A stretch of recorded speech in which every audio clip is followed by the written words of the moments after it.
This is Digivation, an infotech network initiative. At this point, we'll serve you with our guest of the week.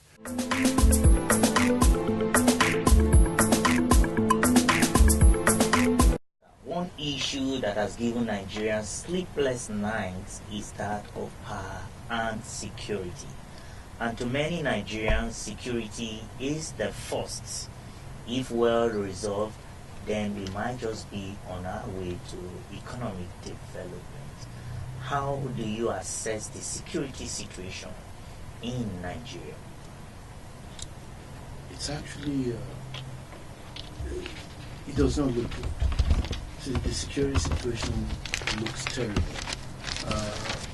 Even for those of us that live abroad, you read about all these things and you wonder, how can this be happening?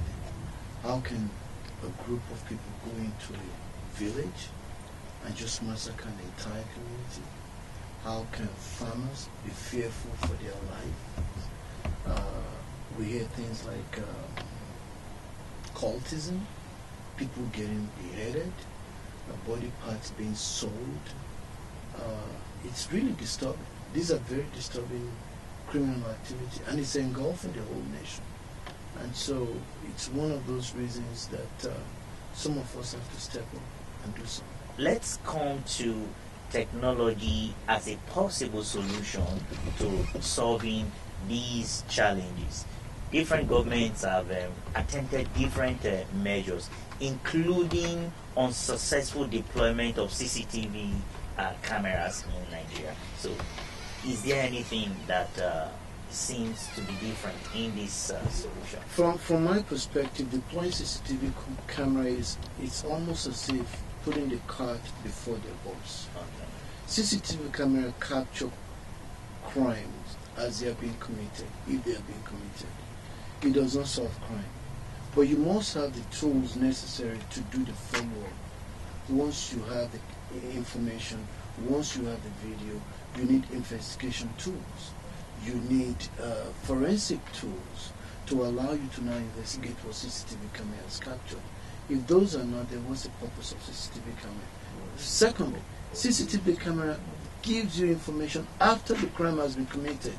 It does not give you information before the crime has been committed. So when you're talking about solving crime problem or stopping crime, CCTV camera is not the solution. CCTV camera may be the solution to solve crimes that have been committed. It's not the solution to preventing crime or stopping crime. And that's why CCTV camera has not really been successful in Nigeria. Okay, and Kayode, you mentioned the fact that prevention is more important than resolving the crime. That is true. Okay, now with the Hawkeye solution, yes, how does it help to prevent crime in the system? Now, I just mentioned, and I'm going to contradict myself right now. I said CCTV camera only help you identify who has committed a crime after the crime has been committed. It does not stop crime from being committed. Now, what we've done is taking the same scenario and reverse it. Where we now want to use CCTV camera to stop crime from being committed, or for people to become inhibited from committing crime. And what did we do? We create Hawkeye mobile app, which has a camera.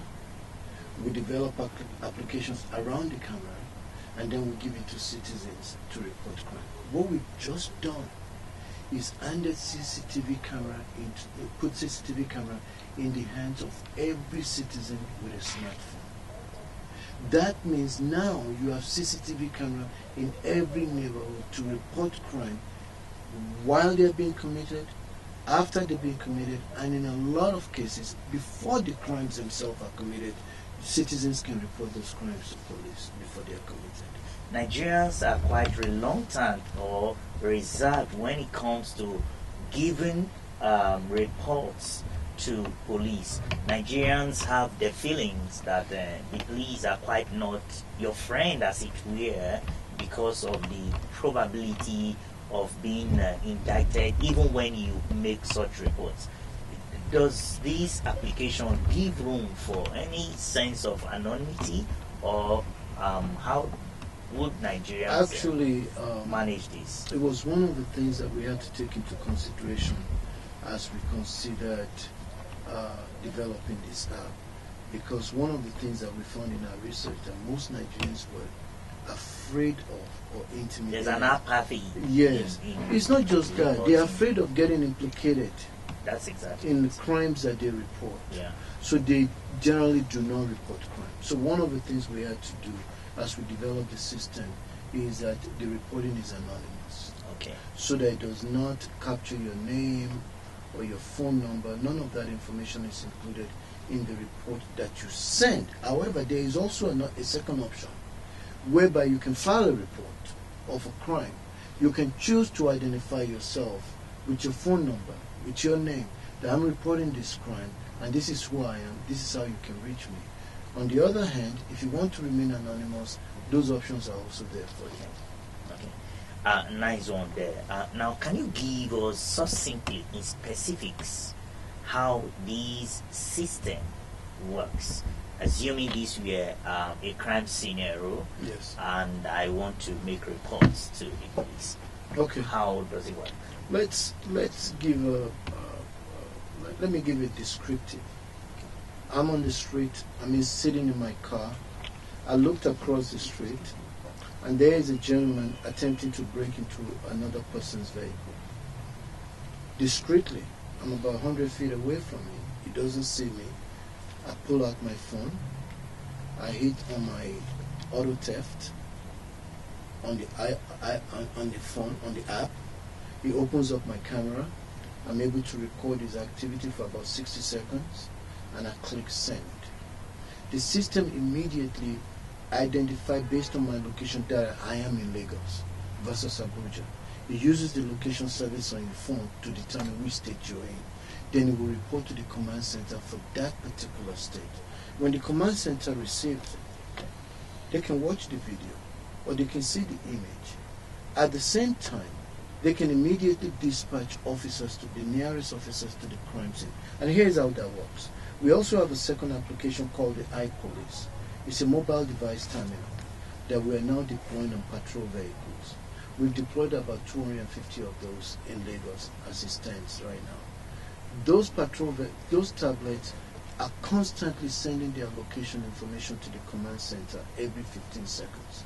So when a crime is reported, not only does the command center see the location of the person reporting the crime, the video or the image of the crime, they can see all the patrol vehicles that are communicating back to the command center within 2 kilometers of that crime scene. Not only do they see their location, they can also tell how far they are from the crime scene.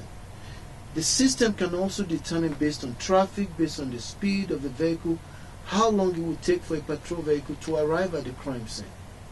So now the command center is able to determine which patrol vehicle to dispatch based on location, based on speed, based on distance, and based on estimated time of arrival.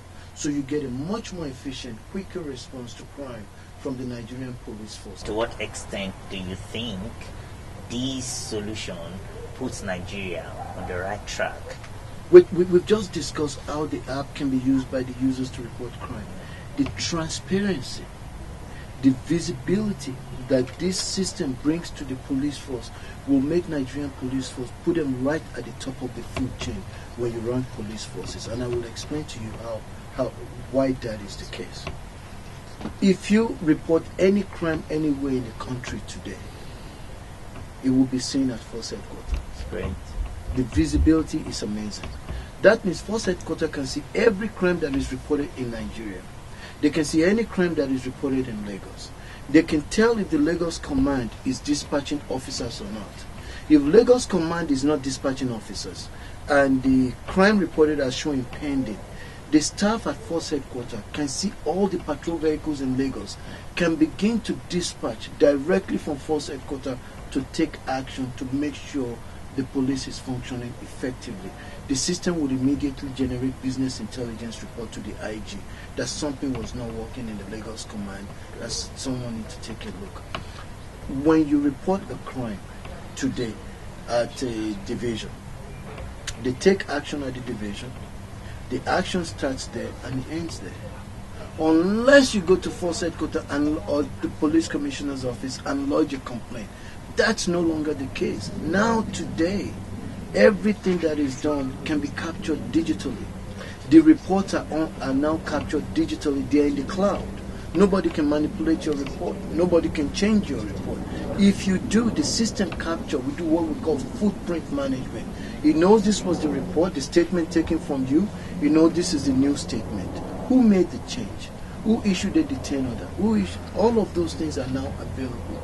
So the Nigerians can begin to have the confidence that the technology is now being deployed to make police become more efficient, to make things a lot easier, so they can become comfortable reporting crime and solving crime issues across the country.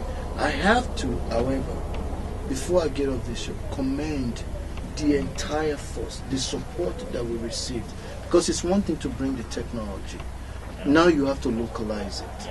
Okay, localizing the system to the way the police operate and to build efficiency into the system. It's really going to put Nigerian police force at the top of the food chain. Thank you so much, Cal. Thank you. It's a pleasure. Thank you for inviting me.